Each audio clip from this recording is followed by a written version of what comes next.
This is the battle is that you're fighting against an entire culture built around teaching black men, young black men, to make irresponsible decisions, ruin their lives, and then feeling bad and saying, "Oh, racism did it."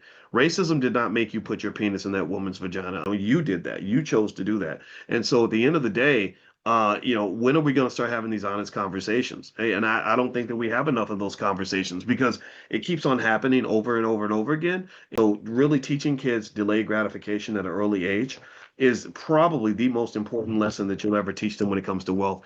If they measure that in the 5-year-old children, the 5-year-olds who can delay gratification become more successful, they're healthier, they're wealthier, they're able to accomplish whatever they want. So if you want your kids to get a great lesson from you, teach them delayed gratification and patience. When you've got a lot to lose, a couple of rules, a couple of these things I learned from my gangster daddy, because cops are basically gangsters.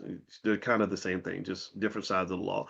Is he said a person who has a lot to lose should be careful about entanglements with people who have nothing to lose. So that would go for something a massive investment like who I sleep with, right? If I've got a lot to lose and you've got nothing to lose, then that means that if things go bad, then you can come and destroy everything that I have, right? I've got the reputation, I've got the wealth, or whatever. So you come after my wealth, you come after my reputation, whatever. Because you ain't got nothing for me to take, right? And then the lemon theory, they basically say that when you're investing with somebody, effectively, you want to make sure they got skin in the game too.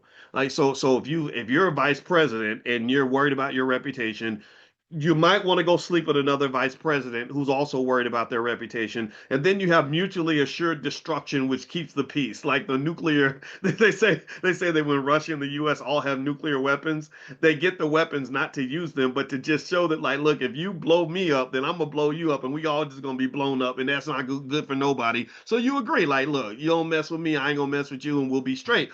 And that really is a formula that I think can apply. One, due diligence, take your time.